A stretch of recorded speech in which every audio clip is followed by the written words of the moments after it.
mediante comunicación ingresada por el señor Jairo Morales en calidad de presidente provisional de la Junta, solicita a esta dependencia la aprobación del estatuto y otorgamiento de personería jurídica de la Junta Administradora de Agua Intubada Cerro Imbabura,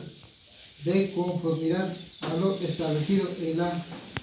normativa vigente misma, que se asigna el número Pucará, sector Pucará Alto, parroquia San Roque, cantón Atlante, provincia de Imbabura, quien se regirá por la Constitución de la República, ley orgánica a la Junta Administradora de Agua Intubada Cerro Imbabura. Inscríbase en el registro público de agua. Shutay tamam escritura sakshakuna me kaika nya yukan shpajaka ya posiciona shakapa taya villagripan directiva parte mandan convocatoria que llamo gripan 15 puncha antes mediante altos parlantes mediante o sea, ima medio pips ya convocar para que ya gripan capítulo 3 de los régimen disciplinarios a los miembros, artículo 32. Maita nihupan nifica caipi nihupan nishpa rico chipan chamaija directiva tuxpa numeral 1 y literal A nihon uyapangich la inasistencia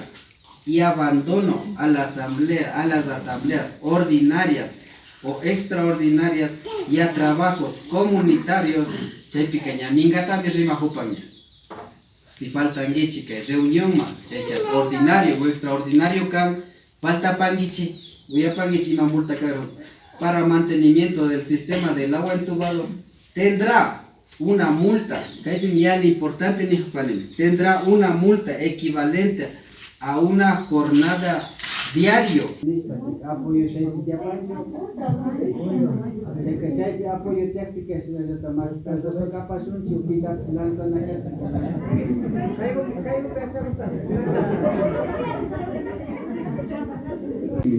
Ningajan, Joaquín, quizás de la comunidad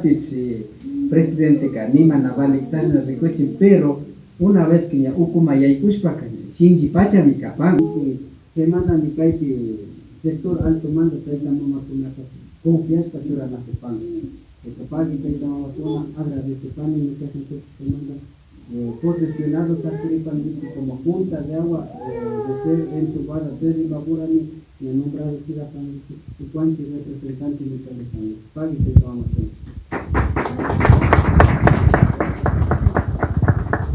Manda de solicitar o cacane, con la manda de cheque na baixo para que passa na aplicação.